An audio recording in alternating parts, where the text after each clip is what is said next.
नमस्कार, Swaraj Marathi news channel मध्ये आपलं स्वागत आहे. पाहूयात आजच्या टॉप 10 घडामोडी.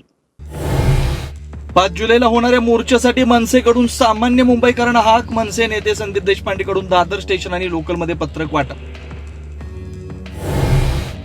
5 जुलैच्या मोर्चाची ठाकरेंची शिवसेना आणि मनसेमध्ये लगबग. नियोजनासाठी ठाकरेंच्या सेनेकडून संजय राऊत आणि वरुण देसाईंवरती जबाबदारी, तर मनसेकडून बाळा नांदगावकर, संदीप देशपांडे आणि नितीन सरदेसाईंच्या खांद्यावर धुरा.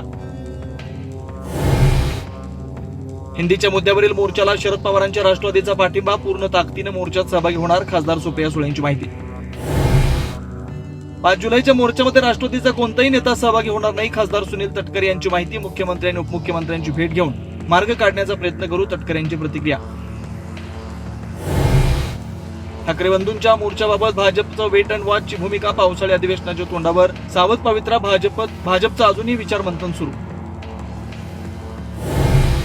शिंदेंच्या शिवसेनेमध्ये प्रवेश करण्याआधी विलास शिंदेंची ठाकरेंच्या शिवसेनेतून हकालपट्टी, तर नाशिक महानगर प्रमुखपदी मामा राजवाडेंची नियुक्ती.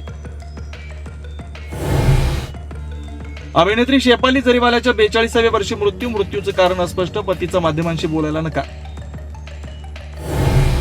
संभाजीनगरच्या वैजापूरमध्ये आश्रमात घुसून महिला कीर्तनकाराची दगडाने ठेचून हत्या. शेजारच्या मंदिरातील साहित्यांची तोडफोड. एप्रिल महिन्यात संगीता यांना दिली होती जीवे मारण्याची धमकी. पनवेलमध्ये मुलींच्या बालगृहाबाहेर फुटपाथवरती सापडलं नवजात अर्भक. उच्चभ्रू वस्तीमध्ये अर्भक रस्त्यावरती सोडलं. सेरेला कपडे आणि इंग्रजीत लिहिलेली चिठ्ठी मिळाली.